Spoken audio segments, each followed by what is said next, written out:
Alors non, aujourd'hui je ne suis pas partie à la campagne faire du cheval ou quoi que ce soit, même si je suis dans un contexte super. Je suis au travail en fait et Loane m'a demandé de faire une petite vidéo pour vous raconter une histoire que j'ai vécue hier et qu'elle trouvait intéressante de partager.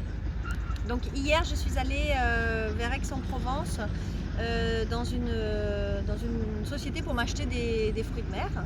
Et j'ai discuté avec le responsable parce que à chaque fois il me livre les fruits de mer sur des plateaux en polystyrène et je trouve que c'est vraiment polluant. Donc je lui ai fait la proposition de dire est-ce qu'on ne peut pas faire autrement. Il m'a dit non, on ne peut pas faire autrement parce que ça demande des processus trop compliqués. Et je lui ai dit mais en demandant à ma sœur qui était dans la qualité alimentaire, elle m'a dit quand même que vous pouvez faire un processus de nettoyage ou peut-être que les gens en tout cas peuvent récupérer leur propre plateau et être servis dessus. Il m'a dit ah non non c'est trop compliqué. Sauf qu'il y avait une de ses employées juste à côté et alors qu'il était en train de me dire j'ai du mal à recruter déjà, je vais pas en plus m'occuper de ces trucs écologiques.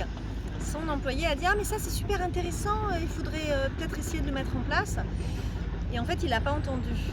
Et quand j'ai discuté avec elle après à la caisse, en fait elle m'a dit mais moi je vais pas rester dans cette boîte, en fait ça n'a pas de sens la façon dont on travaille, on utilise des sachets plastiques, ils s'en foutent de l'écologie, moi j'ai l'impression que ce que je fais ça sert à rien. Et en fait, je me suis dit en moi-même, mais s'il avait entendu ce qu'elle lui disait, en fait, il aurait peut-être eu moins de mal à recruter et à garder ses employés. Tout ça pour dire que, en fait, en tant que chef d'entreprise aujourd'hui, je pense qu'une des responsabilités, c'est en fait de trouver bien le sens et d'écouter ses employés pour pouvoir créer des nouvelles solutions, même si on est tendu, même si on est stressé. Et nous, on a deux exemples à proposer, qui sont on propose des cadeaux d'entreprise plus intelligents, éco-responsables.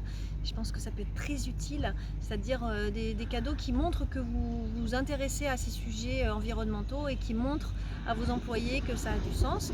Et la deuxième, c'est en fait, on organisait jusqu'à maintenant des journées du changement qui avaient lieu en entreprise. Bon, là, c'est plus possible de le faire, bien entendu. Mais en fait, ce qui serait pas mal, c'est de créer des ateliers. Donc, on le fait à distance.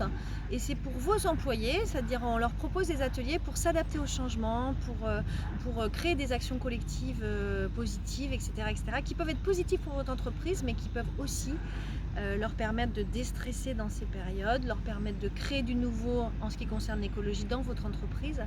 Et je pense qu'en tant que chef d'entreprise, réfléchissez bien à proposer ces programmes-là parce que ça a vraiment du sens pour vos employés, pour la planète et pour vous-même. Merci.